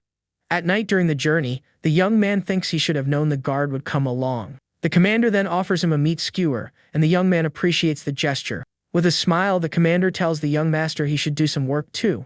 While eating, the hare remains silent, appearing thoughtful about the situation. He then points to a piece of charcoal and says that standing still is already a huge help. The boy thinks he learned an unexpected fact about the commander, which is that he is useless at cooking. Embarrassed, the guard apologizes, but Clean just tells him to forget it and eat a little. With a confident look, he reveals he spent a decade running away, so this is no big deal. The commander watches him in silence, seeming to have something important to tell the boy. He then comments that by observing the young master, he realizes he is different from the others. The guard continues, saying that because of this, he sometimes thinks he is the reincarnation of Archmund. With a worried look, the protagonist warns him never to say that in front of the priest. He then remembers that Archmund was a demon who turned millions into the undead. The campfire crackles while a tense silence hangs between the two men. Suddenly, the flames flicker with a gust of wind that passes by them in the camp. The commander finds the sudden wind strange, but the protagonist says it was nothing. With a serious expression, the hare seems to sense something his companion missed. With his eyes full of fury, he warns him never to talk about that subject again. The guard is completely confused by the sudden reaction and calls him by his name. Suddenly, a terrifying scream echoes through the night, and the two jump up in fear. Another cry of dread echoes from a nearby village, indicating that something terrible is happening. A horde of undead creatures attacks the villagers, and someone yells for everyone to run away. With glowing, hungry eyes, the creatures rush toward the village residents. A yellow light then illuminates the night, and one of the undead stares at the source of the glow. Commander Dull enters the fight and with his flaming sword defeats several creatures. But he ends up getting careless and cries out, calling the young master's name. The hare then appears and, with his purple blade, defeats the monster that was attacking his guard. With a serious look, the young man asks the commander what he thinks he is doing. The young man then orders him to go save the people, and the guard readily agrees. With the situation under control, one of the undead falls defeated on the village ground. One of the villagers thanks them for the help and discovers they are from the Reinland family.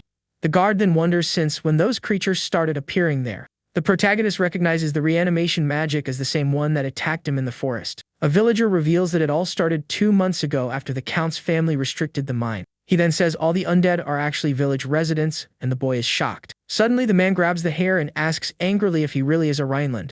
Desperate, the villager shakes him and demands an answer, but the guard tries to intervene. The man shouts that they begged for help for 2 months and got no response. He then points to one of the undead creatures the young master just defeated. In a moment of grief, he reveals that creature was his father, who worked in the mine. Crying, the villager wonders why they have to suffer so much like this. The protagonist simply observes the scene with a cold and distant look, showing no emotion. He remembers his past life as Archmund and how people feared him. With a distant look, he snaps the villager back to reality and tells him to shut his mouth. Next, the boy says it is too noisy and asks why everything would be his fault. The villager is shocked by the young man's coldness, and tears begin to fall from his eyes. The protagonist continues, saying he was not the one who turned his father into an undead. With a blue aura in his hands, he tells the man to take his anger out on the right target. With that, the hare commands the innocent spirits who have passed to heed his call. Suddenly, the forms of the undead begin to move again, and the boy illuminates them. With his necromancy, he promises that as Clan Rhineland, he will uphold their will. The forms of the fallen ones disintegrate, and their souls begin to break free. The souls of the villagers rise from the remains and float in the air with a blue glow. The souls then thank the young man for freeing them from their suffering and torment. The hare communicates with the spirits and understands the gratitude and peace they feel. With his serene look, he accepts their gratitude and finally lets them rest in peace. Commander Dumble is shocked and recognizes the technique as soul resonance. He remembers that this was a technique used 200 years ago to free those who have passed. The villager watches his father's soul break free and calls out to him with tears in his eyes. The father's soul then dissolves into particles of light and rises to the heavens with the others. The souls illuminate the village night, and the residents watch the scene, moved by emotion. Under the light of the full moon, the village finally finds peace after so much suffering. After resolving the situation in the village, the two heroes head toward the mine. They then make their way up the mountain during the dark and silent night. One of the villagers points the way and explains that the mine is right up the mountain. As they walk, the commander asks the boy about what he discussed with the spirits. The white-haired young man looks thoughtful and replies that it was nothing major. He then reveals that the spirits simply thanked him for helping them move on, and that they also pleaded with him to seek revenge for everything that happened to them. The guard gets serious and repeats the word revenge as he thinks about the situation. He then remembers his suspicion about the boy being the reincarnation of Archmund. With that, he draws his sword, and the young man's reflection appears on the gleaming blade. The commander then questions him, asking directly who he really is. The guard observes the white-haired boy and wonders if he is really the young Lord Clean Rhineland. He then remembers that the master was locked away for 7 years in a monastery and called himself Archimund. What surprised him the most was the boy's dark gaze, which did not seem to belong to a child. Thinking about this, he remembers that it all started on the day a lifeless animal was found. On that day, the maids of the mansion panicked when they found a lifeless cat in the kitchen. A short time later, a second animal was found in the garden, and a third on the following day. With that, a total of 7 cats were mysteriously found lifeless around the property. Then, rumors began to spread about a cursed bloodline and the use of necromancy. But the young master did not seem to care about anything and just spent the whole day looking out the window. The guard thinks that even with the suspicion of him being Archimonde, the boy is still very young. With this, he concludes that the young lord probably has nothing to do with the incident. However, during the night, the commander hears a strange noise and turns to see what it was. All he can see is a lantern swinging by itself in the dark hallway of the mansion. He is then surprised to see the little master walking down the hallway with the lantern in his hand. The guard is confused and wonders where the young man could be going at that time of the night. The scene then shifts to a dark forest, showing that the hare has left the mansion. All alone, the young master walks along the trail, holding the lantern to light the way. Even though he is only a child, he carries a sword attached to his waist. From a distance, the commander secretly follows the boy to find out what he is up to. Then the sound of a crow echoes, and the guard discovers that the boy's destination was a cemetery. Astonished, the commander wonders why the young master came to the resting place all by himself. From afar, he cannot see clearly and thinks about getting closer to check the situation. But upon getting closer, the guard is completely shocked by the scene he finds there. A bright light then illuminates the area, and he calls out the hare's name, unable to believe what he sees. The boy was actually caring for and feeding all the cats that had gone missing from the mansion. Not understanding anything, the guard asks what is going on, and the young master says he will hold a farewell ceremony. He then reveals that the animals caught an infectious illness that is fatal to them but harmless to humans. The young man covers one of the animals and says the illness could spread and other animals might dig them up. At this, the commander gets worried and tells him to call someone else, but the boy says everything is fine.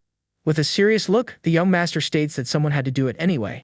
Dal stays silent for a moment, seeming to reflect on the hare's words. He then draws his sword and asks directly who the boy really is.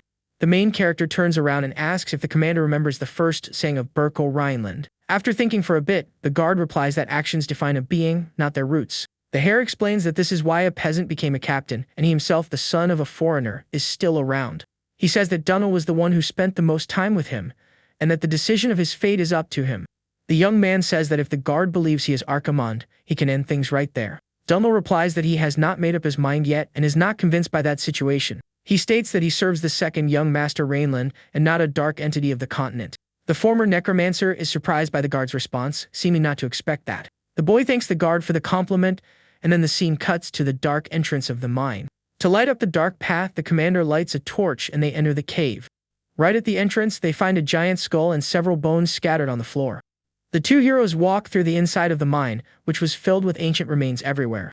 The guard complains about the strong smell of decay, and the white-haired young man agrees with him. The former necromancer adds that there are moving figures, and several reanimated beings appear on the ceiling. The young man notices there are 7 of them there, but there must be more, and then prepares to use his powers. With blue energy, he grants form to his servants and summons skeletal creatures for the battle. Commander Dummel is completely shocked to see the young master using necromancy. With a simple command, the hare orders his creatures to advance against the reanimated beings.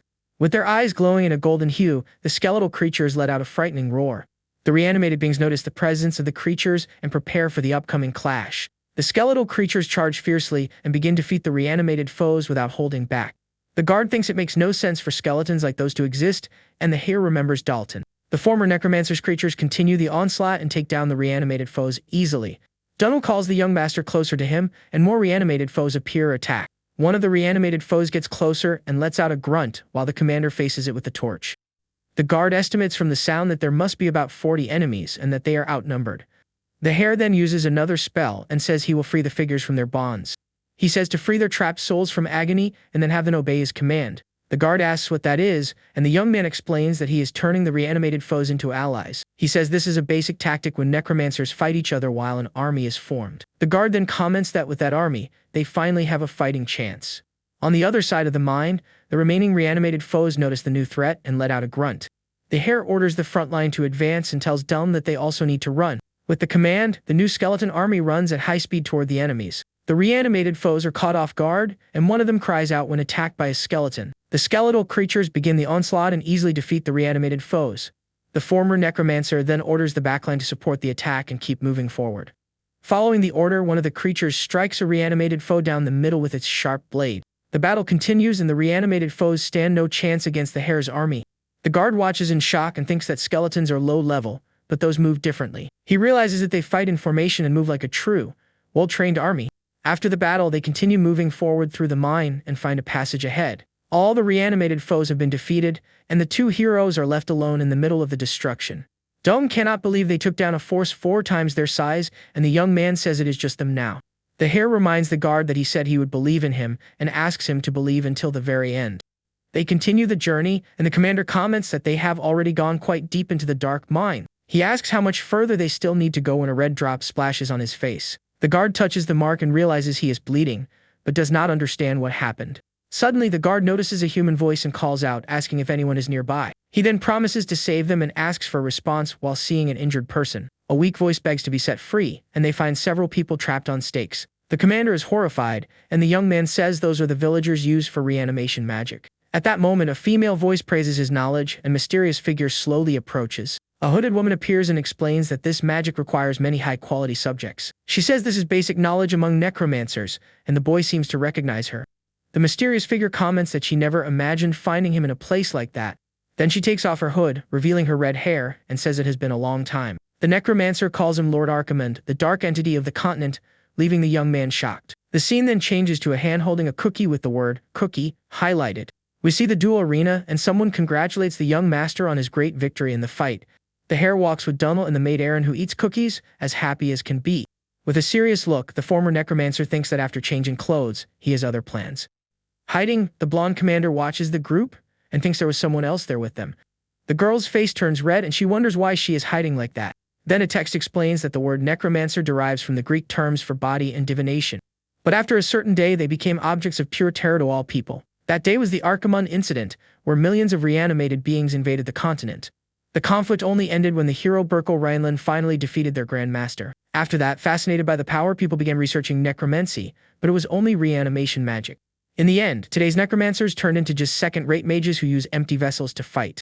Just like the one right in front of me, says the red-haired necromancer, who introduces herself as Pale. The woman stands on one side of the cave while the hare and his guards stand on the other. Dunn is confused by the name Archimond, but the boy confirms that the woman is a threat. With a smile, the necromancer releases an incredible amount of mana with a red aura.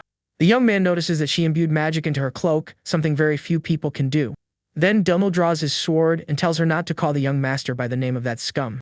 The necromancer smiles and says she was just joking and that she was rude to the young master of Rhineland. But the boy says he knows the rumors and that she is definitely a necromancer like him. The woman stares at him for a moment and thinks about how she should put things. She finds it strange for a necromancer to use a sword, since they do not need tools. The hare tells her to stop stalling and asks what she did to the people, and who sent her. Pale then answers that a true necromancer does not rely on any tools. She says they command souls and control the very end, while a dark energy emerges. The red energy then intensifies and takes the shape of several human silhouettes. The dark energy consumes the faces of the villagers, who cry out in agony and despair. One of the villagers cries out as the energy dissolves him into dark particles in the air. With a gesture, the necromancer pulls the souls of the people, who cry out as they are absorbed. With a wicked smile, the woman says she will now show him her true power. With a smile, she says she will show the true meaning of necromancy with her power. Then a giant, grotesque hand begins to form from the dark energy she released. She reveals that this is her masterpiece as a huge creature made of vessels materializes. The bizarre creature then lands heavily on the cave floor, making everything around tremble. Dunn is completely shocked by the scene and says that this is total madness. He has never seen anything like it, not even on the battlefield, and with a terrified look, he identifies the creature. That huge thing was a cyclops made from the vessels of the villagers who were captured. The woman then strokes the cyclops' face and asks her bizarre creation for a favor.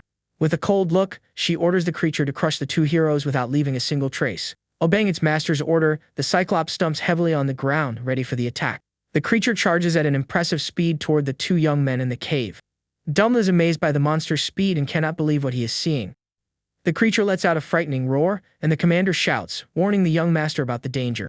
But the white-haired hare simply raises his hand as if he were going to stop the attack. The guard observes the boy's action with a surprised look, not understanding what he is planning. In a quick move, the young man pushes his protector out of the monster's path. With this, the young hare ends up taking a direct hit from the Cyclops' devastating attack. The impact is so strong that Commander Dummel is thrown far away by the shockwave. Amidst the smoke, the former necromancer is on his knees on the ground, looking quite injured. Even with a hurt face, he keeps a determined look and seems ready to fight back. The Cyclops stares at the young man on the ground while letting out a strange and grotesque sound. With slow and heavy steps, the bizarre creature gets closer to the hare still on the ground. It then raises its giant leg, getting ready to crush the boy once and for all. But suddenly, Commander Dulm appears and blocks the attack with his sharp sword. With fury in his eyes, the guard shouts for the creature not to dare touch his young master. He then uses all his strength and manages to push the monster's leg away. Surprised by his protector's action, the former necromancer calls out Dunl's name. Watching the scene, the necromancer Pale seems a bit surprised by the guard's intervention. The creature gets furious and attacks the commander, who manages to block the strike with his arm. The red-haired woman starts clapping slowly, seeming to be having fun. With a mocking smile, she praises the knight's strike, finding it all very splendid. But she says that with that level of talent, he could not do anything against her masterpiece. Dulm is shocked to see that the monster's leg completely regenerated in seconds. With its leg healed, the creature spins and attacks the guard with a powerful and fast strike. The commander thinks that it does not matter, because the young master threw himself to save him even without mana. He then decides that he will do everything to protect the boy who risked his life for him. The guard feels ashamed for daring to suspect that such a person was Archimonde. He then decides that there is only one way to pay for his shame and releases a golden aura. The creature lets out a roar of pain as it takes a direct hit from the guard's powerful attack. He promises that he will risk his life to protect his master and attacks the monster with everything he has. Thick tentacles come out of the bizarre monster, showing its healing power. The creature squeezes its body parts together to regenerate faster. The commander becomes furious and complains that the disgusting monster is healing again. With a jump, he dodges an attack and lands heavily on the cave floor. The guard then runs up the Cyclops' arm to get closer to its weak point. He leaps into the air and prepares a powerful attack, aiming right at the monster's head. Dulm decides that he needs to attack the creature's head as quickly as possible to win. With a battle cry, the commander swings his sword with all the strength he has left. He then manages to remove the Cyclops' head with a precise and accurate strike. But even without a head, the monster grabs the guard with its giant hand and surprises him. The creature then throws the commander with full force against the wall of the dark cave. The impact is so strong that the guard's body is tossed and hits the wall hard. Dulm is trapped in the rubble of the wall, completely defeated and out of strength. The wall he hit breaks apart and reveals several glowing crystals deep in the mine. The guard then falls to the ground unconscious and badly injured after the monster's attack. The necromancer Pale watches the scene and says that it exceeded all her expectations. She remembers her obsession and her experiments until she created her masterpiece. With a crazy look, the woman realizes that what she saw was a true innate talent. She starts laughing and shouts that not even Archimonde could create something like that. With her eyes shining, she finishes her shout saying that she is the one with real talent. The necromancer brags, saying she surpassed Archimonde's knowledge while the creature heals itself. But the hare appears and talks about a core connection point, leaving the woman confused. Calmly, he explains that this is the first key to synthesizing a Cyclops like that one. He continues saying that the second key is the core suture, which binds all the vessels together. That is why the limbs regenerate, and to defeat it, one simply has to destroy its core at once. With his eyes glowing purple, the boy asks where exactly that core would be. The woman explains that the core does not stay in one place, as it is a vital point for the creature. Because of this, it constantly moves inside the body like the fluid that runs through veins. With a smile, Pale claims that it is impossible to find it since it never stops moving. She then reminds the boy that this is her great masterpiece to which she dedicated her life. The woman says that compared to her talent, he is nothing but a complete and absolute nobody. She then orders her creature to crush the boy once and for all without hesitation. The monster charges, but the former necromancer seems calm and wonders what talent is. At that moment, he remembers his past when he took down hundreds of Cyclops with his blades. He could still feel the movement of the cores as if it had been just the day before. Back in the present, the young man attacks with a purple energy, saying he simply did it. The necromancer is completely shocked by the young hare's sudden action. The purple energy blade goes through the Cyclops' body in a quick and precise strike. The monster is split into several pieces, and the word talent appears highlighted on the screen. Then we see the creature's core being pierced and shattered by the boy's attack. The creature's core then explodes in a flash of yellow light that illuminates the entire cave. Completely in shock, the necromancer Pale cannot understand how her great masterpiece was defeated. With a wicked smile, the boy says that if that was her life's work, she should get a hobby in her next life.